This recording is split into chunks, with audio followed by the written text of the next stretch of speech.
देवो महेश्वरः गुरुसाक्षात् परब्रह्म तस्मै श्री गुरवे नमः। गुरवे सर्वलोकानां विशते भवरोगिणां निधनानां दक्षिणामूर्तये नमः। ओम यस्य नाम लोकाभ्यां याति सर्वमङ्गलम् तदोस्मरावं सर्वतो जयमङ्गलम्। आपदामपहरतारं धातारं सर्वसम्पदाभिरामं श्रीस्वामिनः। ओम देवीं वाचमदनयं देवाहतां विश्वरूपां सानो मन्त्रेषु मूर्तिहादास्मानवष्टदेवो आयं मुहूर्ते शुभमुहूर्ते ओम वृक्षास्माकर्णवसो सत्यः मित्रं देवमित्रधेयं नास्तु अनुराधान विषवर्तयन्ताशतं देवी वसरस्य वीराः उत्तरादिरसु ओम नमः सदसे नमः सदस्पतये नमः सदीनां पुरोहारक्षुते नमो दिवे नमो पृथिवी सप्तसभामे पूर्वायाम् ये सद्यासभासदः स्वामिन्द्रियावदत्कुरु सर्वमायुरुपासदा सर्वेभ्यो भक्तमाहेश्वरेभ्यो नमः। सर्वेभ्यो महाजनेभ्यो नमः। सर्वेभ्यो धर्ममेभ्यो नमः। अपने प्राचन्यप्राणानागम्या नमः शक्तिस्मरीतमय स्वाहा नमः शंकराय च मयस्कराय च स्वाहा शिवाय च शिवताय च स्वाहा सृष्यात् ब्रह्मणे नमः गौरभद्रे नमः स्थितिश्चाय ओम शुभ शुभ शंभोरात्मय ब्रह्मणः द्वितीयपादे श्री श्रीप्रः कल्पे वैवस्वतमन्वन्तरे कलियुगे प्रथमपादे जम्बुद्वीपे भरतवर्षे भरतखण्डे मेरो दक्षिण दिग्भाग्ये कृष्णार्मध्यदेशे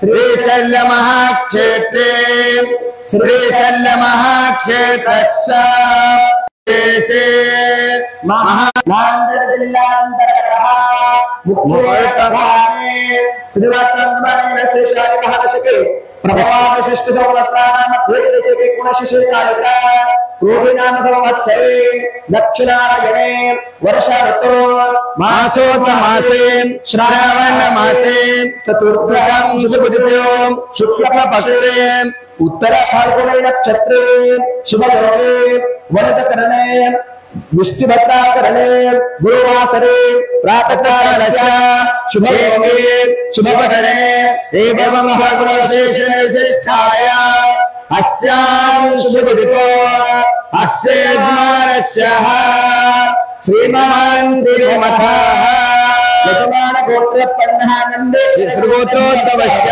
नन्देश्वर गोत्रभवस्यायां यजमान नाम धारकस्य आपलं नाव घ्यायचं पत्नीचं नाव आपल्या कुटुंबातलं सगळ्याचं नाव घ्या कुटुंबातील सर्व व्यक्तींचं नाव मनातल्या मनामध्ये घ्यायचे यजमान नाम धारकस्य सधर्मपत्नी समेतस्य सहकुटुंबस्य सपौत्रे पौत्रस्य सुभात्रकस्य सुभागवस्य सपरिवारस्य च सर्व यजमानांनी म्हणायचे म्हणा मम अस्माकं सर्व सह कुटुंबानां सर्व सह परिवाराणां क्षेम स्थेम धैर्य स्थैर्य विजय अभय आयुः आरोग्य ऐश्वर्य वृद्ध्यार्थं धर्म अर्थ काम मोक्ष चतुर्विध फल पुरुषार्थ सिद्ध्यार्थं मम संकल्पित यथाशक्ति पार्वती परमेश्वर देवताः समेत गुरुवर्य देवताः समेत श्री गुरु अष्टोत्तर शत श्री गुरु डॉक्टर विरूपाक्ष शिवाचार्य महास्वामिनः श्रावण मास तपोनुष्ठान निमित्त चतुर्थ दिनः गुरु पाद्य पूजन माहेश्वर मुखद्वारेण कर्म करिष्ये इति संकल्पं करोमि संकल्प्य आतुष्यदाय स्वाहा विद्यातुष्यदाय स्वाहा शिवतुष्यदाय स्वाहा इदं नमः ओम तथावे तत्कर्म निर्विघ्नेन परिसमाप्तिद्वारः उत्तरोत्तराग्रथ्यतं श्रीमन्महागणपति पूजां करोमि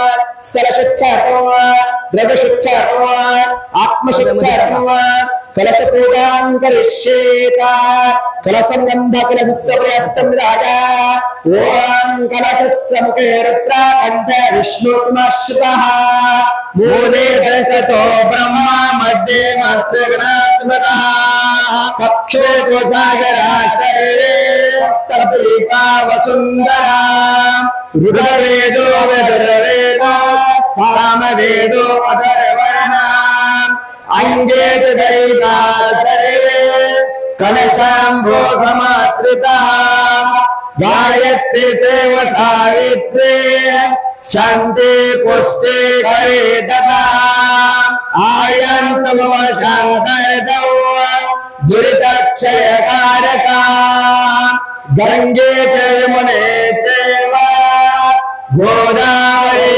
सरस्वती नर्मदे सिंधु कावेरी जलस्मिन् संकुलो करशेते उत्तरे प्रदेश वर्धन्ये आतिपते समरत्नाभण्डभ्रा अभिषेकौ इति निशुल्कार्यता भया अष्टोपचारे सम्प्रज्य तेनोदकेन पूजाद्रव्याणि देवम् आत्मनंच संभोक्ष्य नमस्कारं करोमि हातामध्ये अक्षरा घ्या आणि गुरु महाराजाचं स्मरण करा पाय खाली ते काढ तांब्या काढा ते तांब्या काढून ठेवा खाली ठेवा तांब्या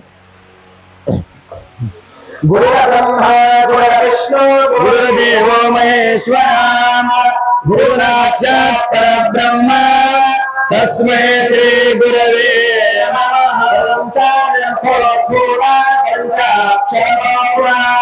पंचसूत्र कृतो वंदे आचार्यां जगद्गुरु सर्वलोकानां दिशते भवरोगिणां निधये सर्वविद्यानां दक्षिणामूर्तये नमः आनन्दयुक्तायां शिष्यात्सन्नमूर्तये श्री गुरुपाक्षुश्राचार्यां सद्गुरुं प्रणमाम्यहं आचार्य महाराज की जय गुरुपाक्षुश्राचार्य महाराज की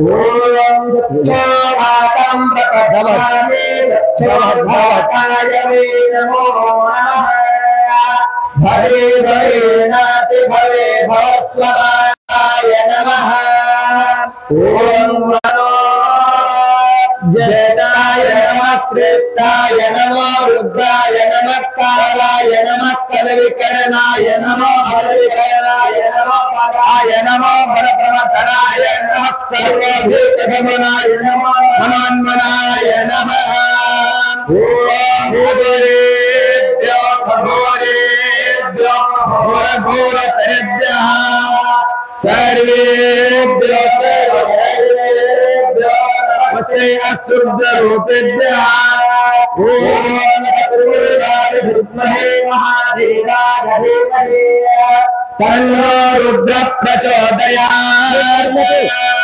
ईशानः सर्वविद्यानां ईश्वरः सर्वभूतानां ब्रह्माधिपतिर्गानो ब्रह्मा शिवो मे अस्तु सदा शिवो श्री गुरुचरणकमलभ्यो नमः पंचब्रह्ममन्त्रेण शुद्धोदकेन स्नापयामि हात सोडू नका फक्त भस्म लावा दाबात खालतं सोडायचं नाही फक्त ओम त्र्यंबकं यजामहे सुगन्धिं पुष्टिवर्धनम् गुरुवारितमेव बन्धनात् श्री गुरुचरणकमलभ्यो नमः भस्मैक्मकं धारयामि ओम त्रिकलं त्रिगुणाकारं त्रिनेत्रं चक्रियायुधं त्रिजन्म पाप संहारं एकबिल्वं शिवार्पणम् क्षेत्रवासं च कालभैरवदर्शनम् प्रयागे माधवं विश्वा एकबिल्वं शिवार्पणम् श्री गुरुचरणकमलभ्यो नमः दुर्गपत्रोतेन स्थायामि गोपां पुष्पं वेदा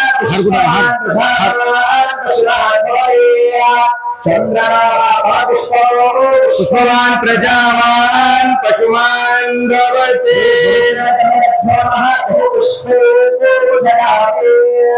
आता काय करायचं एक एक बेलाचं फान व्हायचं आणि वाहत्या वेळेस ओम गुरुवे नमः ओम गुरुवे नमः करायचं हा ते ताट घ्या बेल आहे तुमच्याकडे ओम गुरुवे नमः सर्वांनी गुरुवे नमः म्हणायचं ओम शिवाय नमः ओम गुरुवे नमः ओम गुरुवे नमः भवे नमः ओम गुरुवे नमः ओम पिनाकिने नमः ओम गुरुवे नमः ओम शशियाय नमः ओम गुरुवे नमः ओम गुरुवे नमः देखाय नमः ओम गुरुवे नमः ओम कपरदिने नमः ओम गुरुवे नमः ओम नीललोहिताय नमः ओम गुरुवे नमः शंकराय नमः ओम गुरुवे नमः व्याप्याय नमः ओम गुरुवे नमः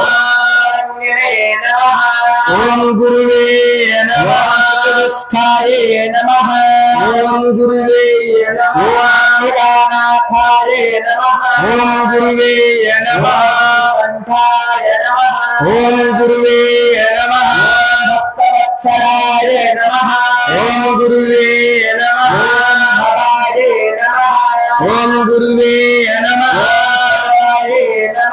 ओम गुरुवे नमः केशाय नमः ओम गुरुवे नमः कंठाय नमः ओम गुरुवे नमः प्रियाय नमः ओम गुरुवे नमः ओम गुरुवे नमः ओम गुरुवे नमः ओम गुरुवे नमः सुरसुराय नमः ओम गुरुवे नमः ओम गुरुवे नमः ओम गुरुवे नमः ओम गुरुवे नमः ओम गुरुवे नमः ओम गुरुवे नमः ओम गुरुवे नमः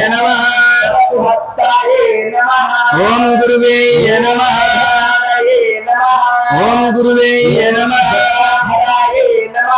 ओम गुरुवे नमः ओम गुरुवे नमः ओम गुरुवे नमः ओम गुरुवे नमः ओम गुरुवे नमः ओम गुरुवे नमः ओम गुरुवे नमः ओम सामप्रियाय नमः ओम गुरुवे नमः ओम गुरुवे नमः ओम गुरुवे नमः ओम गुरुवे नमः ओम गुरुवे नमः ओम गुरुवे नमः